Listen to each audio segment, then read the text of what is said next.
धर्म स्नेही भव्यात्माओं, प्रश्न उत्तर रत्नमालिका की ये तीसरे नंबर की कारिका चल रही है, जिसमें पहला प्रश्न हुआ था कि भगवन उपादेयम किम, हे भगवन गुरुदेव बताओ कि उपादेय क्या है। तो उत्तर दिया गया था गुरु वचनम, गुरुओं के जो वचन होते हैं वह उपादेय होते हैं, धारण करने योग्य होते हैं, ग्रहण करने योग्य होते हैं। जिन्होंने इसको ग्रहण किया वह संसार से बहुत जल्दी पार हो गए। फिर दूसरे नंबर का प्रश्न हुआ कि भगवन हेयम अपीचा किम, हेय क्या है, यानी छोड़ने योग्य क्या है। निंदनीय तो बताया अकार्यम, यानी निंदनीय कार्य, जो मनुष्यों को इस भाव में भी निंदा दिलाते हैं और परभव में भी निंदा का पात्र होता है। इस भाव में भी जो दुख देने वाले होते हैं और परभव में भी दुख देने वाले हैं, ऐसे निंदनीय कार्य नहीं करना चाहिए। अब निंदनीय कार्य बहुत सारे हैं, लेकिन संक्षेप से आपको हम यहाँ पर बताएंगे। जो कार्य उच्च कुल में सभ्य नहीं माने जाते, ऐसे कार्य नहीं करना चाहिए। आचार्य भगवंतों ने बहुत सारे पाप बताए हैं। 5 पाप से तो सभी परिचित हैं, हिंसा, झूठ, चोरी, कुशील और परिग्रह। लेकिन आचार्य भगवंत कुंद कुंद स्वामी महाराज ने पंचास्तिकाय ग्रंथ में और भी पापों के नाम गिनाए हैं। सन्नाओय तिल्लेसा, इंद्रिय वसदाय अत्तरुद्दानी, नानम च दुप्प उत्तम, मोहो पापा पदा हुवंती। उन्होंने कहा कि ये पाप होते हैं। उस पाप में उन्होंने सबसे पहले सन्नाओ, 4 संज्ञाएं ये पाप रूप हुआ करती है। उसमें प्रथम कौन सी संज्ञा है? आहार संज्ञा है। अब आहार संज्ञा पाप रूप है, तो आचार्य भगवंतों ने कहा कि इस आहार के बिना तो रह नहीं सकते। तब क्या करें? तो इस संज्ञा को अगर जीतना है तो फिर हमने आपको बताया था कि जब भी भोजन करना है, भूख लगी है, तो सबसे पहले प्रश्न करो क्या खाना। क्या खाने का अर्थ होता है कि जो भक्ष है वही खाना, अभक्ष का जीवन पर्यंत के लिए त्याग कर दो।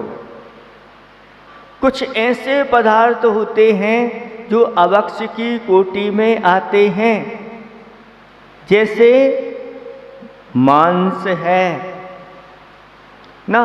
5 ऐसे मकार हैं या 4 मकार हैं जिनका त्याग कर देना चाहिए। मांस के बाद फिर मधु आती है या मद्य आता है। मद्य यानी नशीले शराब आदि पदार्थों का भक्षण नहीं करना चाहिए। और मधु का अर्थ होता है शहद, उसका जीवन पर्यंत के लिए त्याग कर देना चाहिए, क्योंकि थोड़ी सी शहद खाने से 7 गांव के जलाने का पाप लगता है।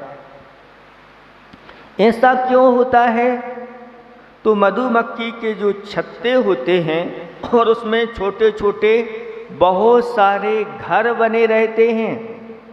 7 गांव में जितने घर होते हैं उतने घर उसमें रहते हैं और मधुमक्खियों को से उस घर को तोड़ करके नष्ट करके और वह शहद प्राप्त कर ली जाती है।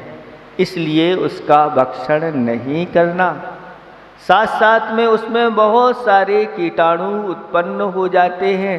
मधुमक्खियों का वह उगाल है। इसके कारण से उसको अभक्ष की कोटि में गिना है, उसका भक्षण नहीं। तो मद्य हो गया, मांस हो गया, मधु हो गए। एक और महाविकृति है, वह क्या है? वह है मक्खन। जो मक्खन मर्यादा से बाहर का होता है, मक्खन की 2 घड़ी मर्यादा बताई गई है। उस 2 घड़ी मर्यादा के बाद फिर उसमें कहीं कहीं 4 घड़ी का भी सुनने में आता है।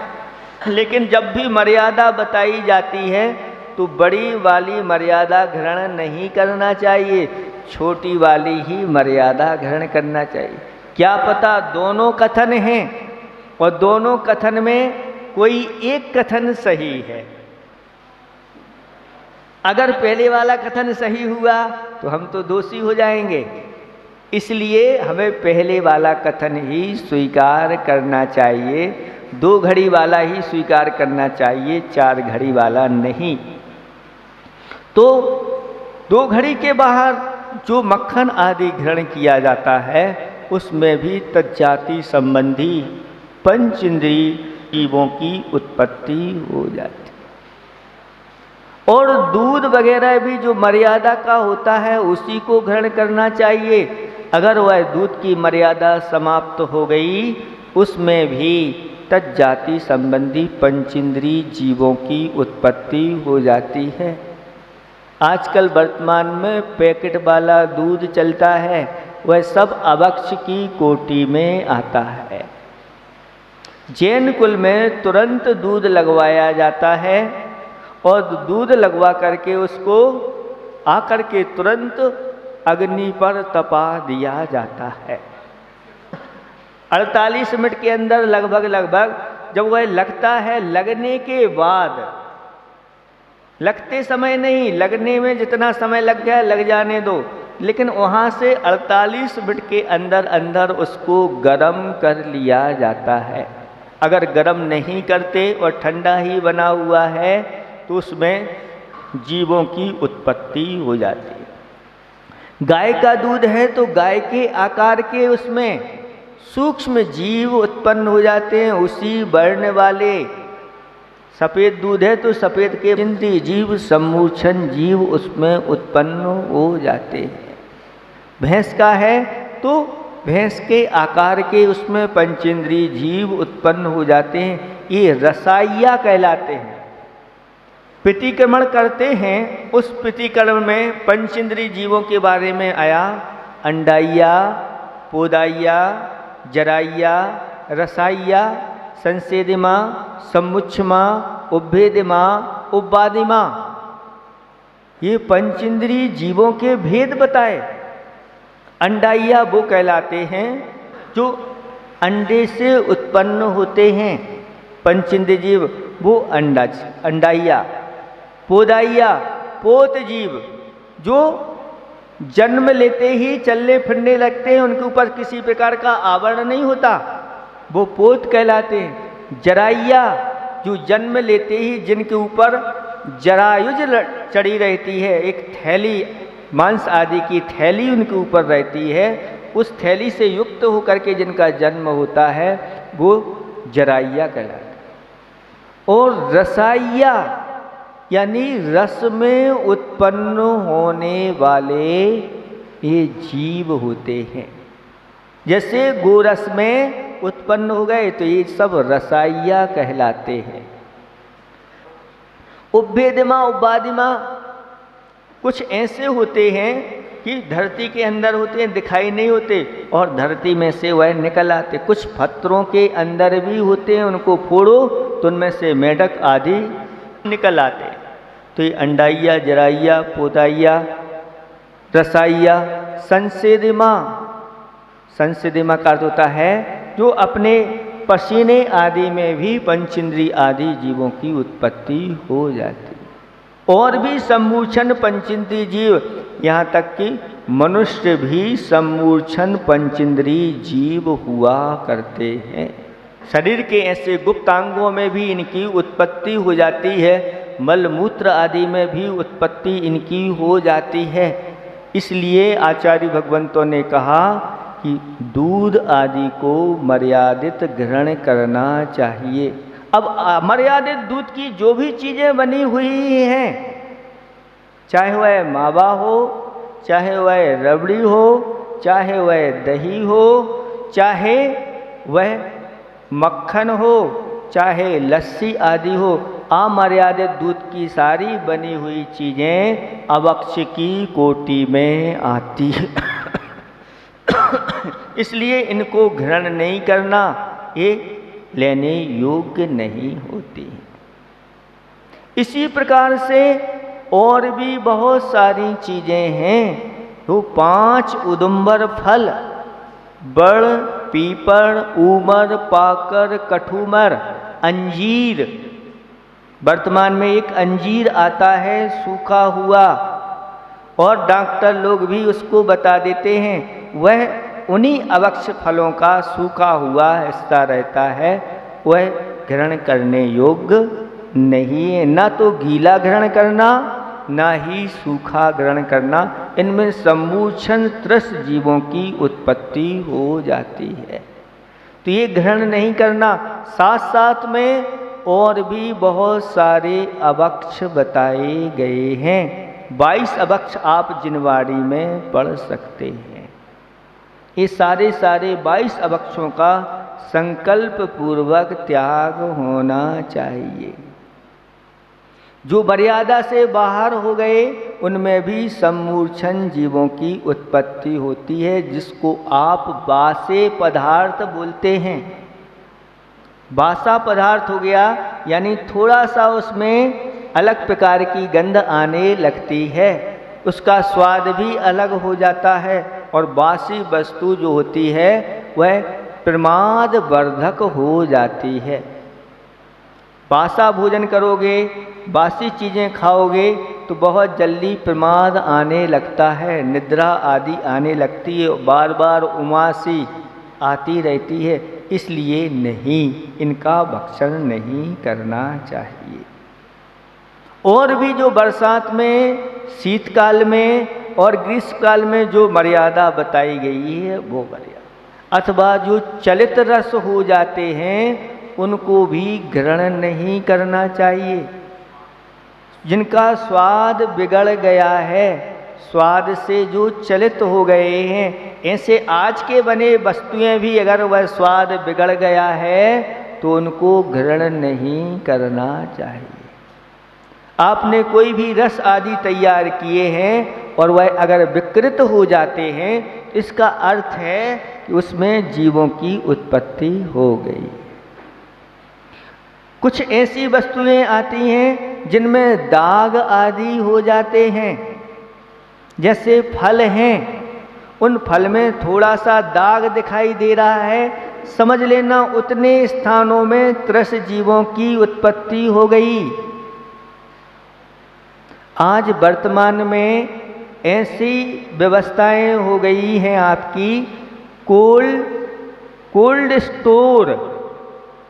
उस कोल्ड स्टोर में आपको फल रख दिए जाते हैं और वो फल आपको बाहर से बहुत अच्छे दिखाई देते हैं, लेकिन अंदर से उनका परिणमन विकृत हो जाता है, बिगड़ जाता है, और जब वह उनको खाते हैं तो उनके स्वाद में भी अंतर आ जाता है। तो इस प्रकार की वस्तुओं का सेवन ना करना, ना इस प्रकार से देना, क्योंकि ये जो है ना खाने योग्य नहीं। और भी बहुत सारी ऐसी वस्तुएं आ गई तो आपको उनके बारे में जानकारी नहीं है। एक टाटरी करके आप लोगों ने नाम सुना होगा। टाटरी करके धीरे धीरे वह टाटरी चौके तक में आ गई थी और कहने लगे थे लोग, महाराज हमने तो इस टाटरी से फाड़ा है। मतलब जिनका हरि आदि का त्याग है, नींबू आदि का त्याग है, वह नींबू का सत्य कह के बाजार में मिलता है। और वह तैयार कैसे होता है? तो कुछ ऐसा मधुर पदार्थ होता है, उस मधुर पदार्थ में कुछ जीवाणु छोड़े जाते हैं। कुछ ऐसा मधुर पदार्थ होता है, उस मधुर पदार्थ में कुछ जीवाणु छोड़ दिए जाते हैं। वो दिखाई नहीं देते, बहुत सूक्ष्म होते हैं, लेकिन धीरे धीरे उनकी काया बढ़ती चली जाती है। उस मधुर पदार्थ को वो खाते जाते हैं और मल के रूप में खट्टा पदार्थ निकालते चले जाते हैं। और पूरा का पूरा जो पदार्थ है वो मीठा पदार्थ खट्टा हो जाता है और जीवों सहित उसको उबाल दिया जाता है। उबाल करके फिर उसको छान लिया जाता है और सफ़ेद सफ़ेद वह तरल पदार्थ उसको जमा दिया जाता है।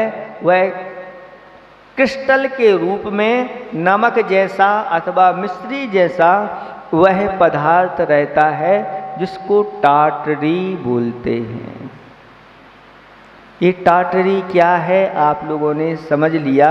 यह जीवों का ही अंश है, मल है और वह खट्टा बना दिया गया है। अब वह टाटरी का उपयोग जो भी करते हैं वह सब अभक्ष की कोटि में आता है।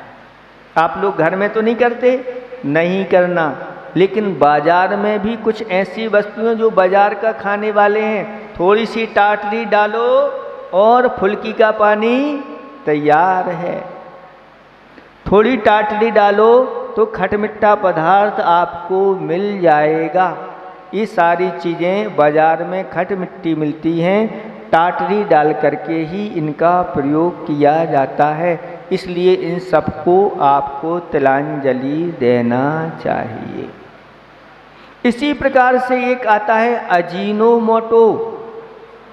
अजीनोमोटो बारीक पाउडर रहता है, सब आपको मिल जाएंगे। आप खोल करके अगर देखेंगे मोबाइल में, है ना,